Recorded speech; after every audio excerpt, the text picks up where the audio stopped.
Audio Jungle.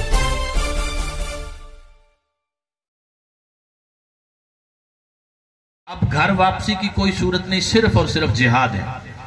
और ये ऐसे दौर की बात है कि जब मुजाहिदीन की जरूरत थी, जब जिहाद भी अल्लाह के प्यारे नबी सल्लल्लाहु अलैहि वसल्लम के हुक्म पर लड़ा जाता था, इस्लाम की सरबुलंदी के लिए लड़ा जाता था, जब जिहाद की अपनी तशरीहात नहीं थी, जब जिहाद किसी के इशारों पर नहीं लड़ा जाता था, जब मुस्तफ़ा करीम अलैहिस्सलातु वस्सलाम खुद अपने गुलामों को इस्लाम की वुसअत के लिए भेजा करते थे, उस दौर में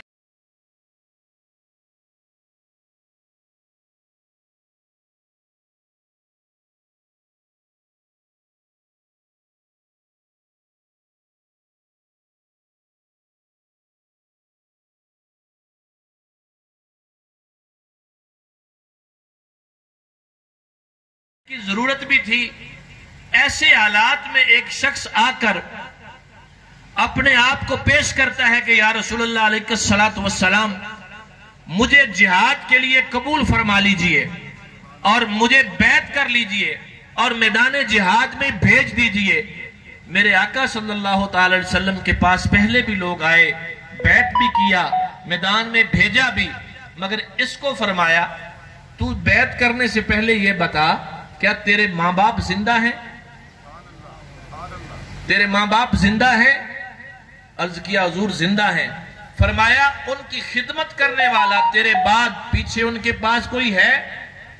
अर्ज किया हुजूर मैं तो इकलौता हूं, मेरा कोई और भाई नहीं है जो उनकी खिदमत करने वाला हो।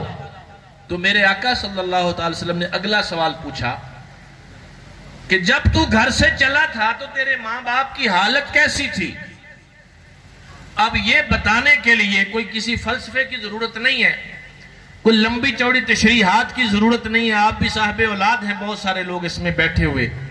अब मुझे बताइए, किसी का बेटा अब्रॉड जाता है स्टडी के लिए, पता है 2 साल के लिए जा रहा है, 4 साल के लिए जा रहा है, कोई जॉब करने के लिए जाता है, मुल्क से बाहर जाता है, और पता भी है कि वो हमसे हर वक्त राब्ते में है, ज़राए इबलाग इतने हैं कि फेस टू फेस डेली बात करें। इसके बावजूद भी जब बेटा घर से रुखसत होता है तो किसी कोने में मां आंसू बहा रही है, किसी कोने में बहनें रो रही हैं, और बाप जो सबसे मजबूत बना फिरता है, दिल पे पत्थर रख के फिर रहा है, सबके सामने अपने आप को मजबूत शो कर रहा है कि मुझे कोई दुख नहीं है, लेकिन अंदर से उसका भी दिल टूटा हुआ है कि बेटा जुदा हो रहा है। 2 साल के लिए, 4 साल के लिए राब्ता भी बरकरार रहेगा, इसके बावजूद भी दिल का दुख नहीं जाता।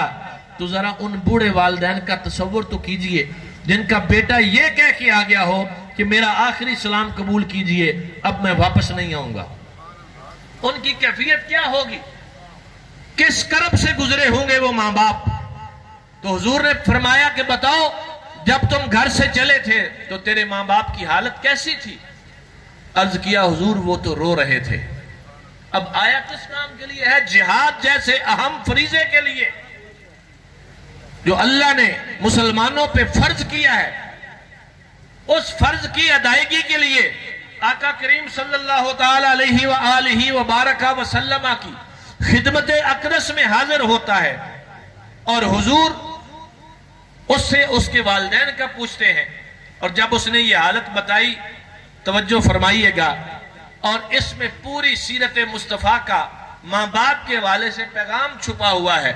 मेरे आका सल्लल्लाहु अलैहि वसल्लम से जब उसने अर्ज किया कि हुजूर जब मैं घर से चला था तो मेरे माँ बाप बहुत दुखी थे, वो तो रो रहे थे, तो मेरे हुजूर ने फरमाया इरजे, वापस लौट जा, फअदहिकहुमा कमा अबकैतहुमा, जैसे उनको रुला के आया है तू वैसे ही जाके उनको अपनी वापसी की खबर सुना के हंसा दे, तुझे घर बैठे अल्लाह जिहाद का सवाब अता फरमाएगा।